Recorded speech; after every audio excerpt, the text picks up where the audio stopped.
Famart, alla Casa di Carraresi, omaggia l'artista Giampaolo Minotto, un artista veneziano che fa del chiarismo la sua punto più eloquente del suo modo di dipingere.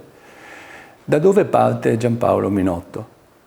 Bisogna tornare indietro, idealmente negli anni, fino all'inizio del Novecento e alla scuola di Burano. Lì succede una rivoluzione per quanto riguarda il nostro territorio, la nostra pittura veneziana, che è stato veramente importante, ad opera di artisti come Rossi e come Pio Semeghini. Questi artisti portarono nella pittura veneta dell'Ottocento la luce, la luminosità che avevano ammirato nella pittura impressionista francese. Rossi addirittura andò in Francia e seguì gli ultimi epigoni di quella stagione con la scuola di Pont-Aven, seguendo un po' le tracce di Gauguin. E tornando scelse Burano, che a quel tempo era un posto molto isolato, sperduto, tranquillo, che gli ricordava un po' quelle vicende francesi, i luoghi dove quegli artisti francesi soggiornavano e lavoravano. Ecco, qual era la tendenza di questi artisti? Era quella di semplificare la pittura a una luce tenue e solare, dove il sole praticamente diffonde una luminosità sia nelle parti luminose prese direttamente dalla luce e sia nelle ombre.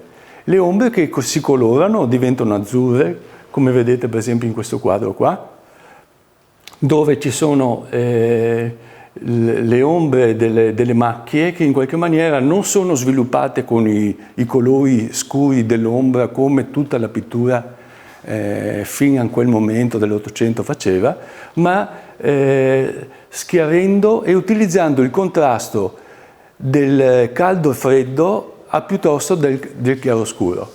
Ecco che quindi i colori tenui diventano non quello che potrebbe sembrare un modo di fare un po' naïve nel racconto della realtà, ma è un atteggiamento deciso, voluto, in un certo senso colto. Ecco, Giampaolo Minotto offre una grande